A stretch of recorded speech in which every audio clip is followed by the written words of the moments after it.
Shalom Bapak Ibu Saudara yang saya kasihi dalam Tuhan Yesus Kristus. Pada malam hari ini bersama dalam kebaktian keluarga secara serentak, kebenaran firman Tuhan buat kita pada sore hari ini di dalam Injil Markus pasal 11 ayat 15 sampai dengan ayat yang ke-19. Namun sebelum kita belajar firman Tuhan ini, mari kita merendahkan diri di hadapan Tuhan dan kita berdoa mohon pimpinan Roh Kudus. Kita berdoa. Bapa di surga, Bapa di dalam Tuhan kami Yesus Kristus, pada sore hari ini bersama-sama dengan umat Tuhan kami akan belajar kebenaran firman-Mu dalam rangka kebaktian keluarga secara serentak. Kami akan membaca dan belajar firman-Mu pada sore hari ini. Biarlah Roh Kudus bekerja buat kami semua di dalam nama Tuhan kami Yesus Kristus. Amin. Kebenaran firman Tuhan pada sore hari ini buat Bapak Ibu Saudara sekalian di bawah perikop Yesus menyucikan bait Allah. Lalu tibalah Yesus dan murid-muridnya jadi Yerusalem. Sesudah Yesus masuk ke bait Allah, mulailah ia mengusir orang-orang yang berjual beli di halaman bait Allah, meja-meja penukar uang dan bangku-bangku pedagang merpati dibalikannya. Dan ia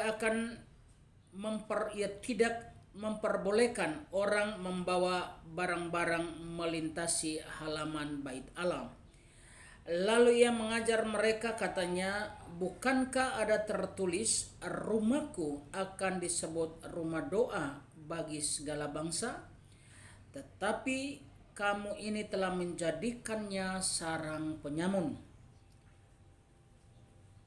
Imam-imam kepala dan ahli-ahli Taurat mendengar tentang peristiwa itu dan mereka berusaha untuk membinasakan dia, sebab mereka takut kepadanya. Melihat seluruh orang banyak takjub akan pengajarannya. Menjelang malam mereka keluar dari kota. Saudara-saudara yang saya kasihi dalam Tuhan Yesus Kristus, Yesus menyucikan bait Allah. Isi daripada teks ini tidak jauh berbeda dengan teks yang sudah kita pelajari bersama pada hari Minggu yang lalu di dalam Yohanes pasal 2 yang menjadi perenungan kita bersama. Dalam percakapan di Yohanes pasal 2 tersebut, Yesus berkata kepada orang-orang Farisi, ahli-ahli Taurat dan imam-imam kepala bahwa Yesus akan merombak bait Allah dalam waktu 3 hari. Latar belakang daripada ini semua dikarenakan Yesus melihat bahwa bait Allah atau di sekitar bait Allah bukan lagi dijadikan tempat bagaimana orang mencari Tuhan dan berdoa, tetapi dijadikan tempat untuk mereka berdagang serta mencari untung. Itu yang melatar belakangi Yesus berkata kepada orang-orang Farisi dan semua orang yang mendengarkannya bahwa Yesus akan merombak bait Allah dan akan dibangun kembali dalam waktu 3 hari. Saudara, di dalam Markus pasal 11 ayat 15 sampai dengan ayat yang ke-19, Yesus menyucikan bait Allah. Dan perkataan-perkataan di dalam ayat 15 sampai dengan ayat yang ke-16 jelas. Jangankan berjualan di sekitar bait Allah, jangankan berkumpul dengan hal-hal yang tidak berguna di sekitar bait Allah, tetapi di dalam ayat 16 berkata, melintasi halaman bait Allah pun Yesus melarang. Alasan mengapa hanya melintasi pun juga dilarang? Karena bait Allah itu kudus. Minggu lalu saya juga sudah menjelaskan dari sisi ungkapan Paulus dengan orang-orang di Korintus dalam 1 Korintus pasal 3 ayat 16 sampai 17 bahwa bait Allah itu kudus. Karena bait Allah itu kudus, maka Allah pun juga menghendaki umat Tuhan itu hidup kudus. Maka di dalam surat 1 Petrus pasal pertama ayat yang ke-16. Yesus berkata, "Kuduslah kamu sebab aku kudus." Gereja Tuhan yang diberkati oleh Tuhan. Yesus masuk di bait Allah. Yesus mau menyucikan bait Allah. Dikembalikan bait Allah kepada porsinya yang sebenarnya, yaitu tempat untuk berdoa, tempat untuk bersekutu, tempat untuk bersaksi, tempat untuk melayani. Maka semua pedagang-pedagang semua dimarahinya, diusirnya.